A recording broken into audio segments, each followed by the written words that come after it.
Welcome back to Jeff Willett's Muscle Hub, home of my weekly Q&A show and all of my YouTube video updates. I want to thank you for your question submissions. Keep them coming in. You guys drive the show, so keep them coming in. And now with that in mind, let's get on to today's questions. Questions number 1 comes from TRFCEE11 YouTube. That's a nice screen name there, obviously. And the question number 1 is, with so much conflicting info out there, how do we know which program is best? And this is a great question because I think now more than ever there is so much information thrown at you, from social media to message boards, and almost anybody can be an expert, and some are more valid experts than others. So yeah, how do you choose? Well, I think you look at a few things. I think one, you look at the person's credentials, look at their background. And I will tell you that, just because you did 1 or 2 shows does not an expert make. So, look at someone's background, see what their history is, their education is. And then the second thing I would look at is, is the person, are they a drug-free competitor? This isn't a judgment or a reprimand of someone who isn't, but if you are trained in drug-free, it's going to be much more relevant to you to follow someone who is giving advice from a drug-free perspective. So that's another thing to look at. And I think third, clearly identify your goals.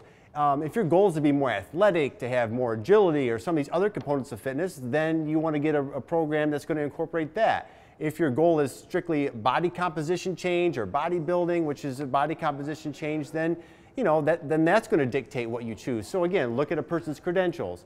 Look at, are you a drug-free trainer? Are they a drug-free trainer? And then ultimately define your goals. And I think when you do that, you can help weed out some things right off the bat. So that would be my advice on there. Question 2 comes from Shane, and this is through Facebook. Do you think pre- and post-workout shakes are necessary?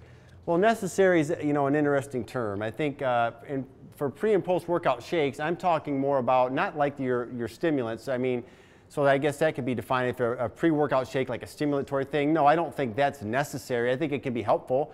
Back when I was competing, we didn't have the pre-workout energy drinks per se. I took Dimetogen Extreme, which was a energy intensifier and a thermogenic aid. So I think it can be helpful. But from a pre and post-workout shake, what I don't think it's necessary, but I think when you talk about maximizing your potential, I think it's very important pre and post-workout to flood your body with whey isolate, like VP2 whey isolate and a high glycemic carbohydrate with creatine and glutamine. I've had tremendous success bracketing the workout with that, so directly before and directly after, because you want to flood your muscles with those key nutrients right at those times. So to say, is it necessary? I guess it depends on what your definition of that is, but I will say to maximize your potential, I think if nothing else, I think a post-workout shake is critical to supply nutrients directly after training. Question 3 is from Kenneth Stahl. This came through Facebook. And he asked, if you're only doing a max OT 3 times a week schedule, would you still take a week off after every 8 to 10 weeks? So basically, there are different ways you can arrange a max OT workout. You can spread it over 3 days, over 4, or over 5. And I think if you're doing it over 3 days, I still believe after every 8 to 10 weeks, you still want to take that week off for maximal recovery. Because even though you're only training 3 days a week, you're still subjecting the body part to heavy load over that period of time. So I would still take that week off. Question number 4 is from Michael, and this is through Facebook. Could you share your thoughts on training when dieting? Specifically, should your training volume be reduced at all when dieting, or anything done differently for that matter? I absolutely, from a training standpoint, I don't change anything when you're getting ready for a contest. We do max OT style training from beginning all the way to end, and this is going to be illustrated perfectly in this DVD I'm doing with Josh that you've seen me talk about, where we're taking him from beginning all the way to a contest. And same thing with Stuart McDonald and I Want to Look Like That Guy. The actual weight training part did not change.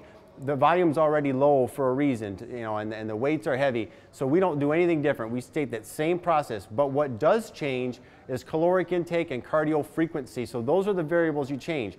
Now that being said, the only time there's a mild change, we don't change the philosophy, but when you're maybe 4 or 5 weeks out or 4 weeks out, the emphasis is so far on maximum fat burning and your calories are low and you're doing more energy expenditure, your goal isn't really maximum weight and trying to progress your weight at that point. I think at that point, to avoid injury, it makes more sense to kind of stay at weights you can handle more, around 6 reps, but you're still pushing it, you're still using a heavy weight and the same basic principles. So all the way through max OT.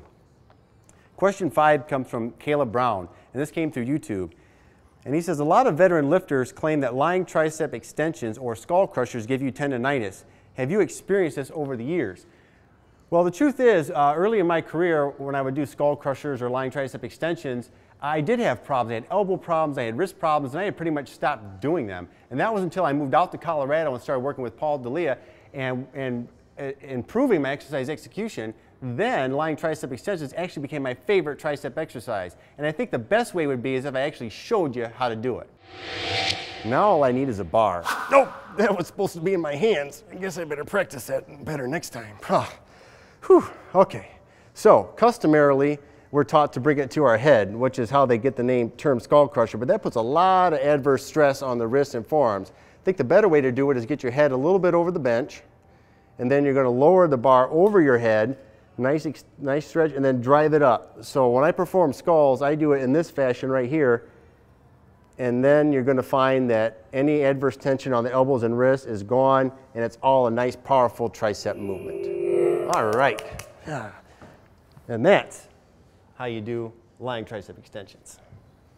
So if you've enjoyed my Q&As and you've enjoyed my Q&A seminar, the online video, you're going to love Jeff Willett's Muscle Masterclass. And we're putting that together. And what that is, I've taken a handful of guys, we've gone around the gym, and it's all about the training, the ins and outs. We're not talking about anything else. We're going to talk sets, we're going to talk reps, you know, exercise selection, execution, and Muscle Masterclass. And that's going to be available very soon as another downloadable video. So stay tuned, stay connected for all the details about my Muscle Masterclass. So hey, thank you for your question submissions. Keep them coming in. You guys drive the show. You can submit your questions through Twitter, through YouTube, through Facebook, and you can hashtag AskJW. I want to thank you all for tuning in. Now let's go out and execute.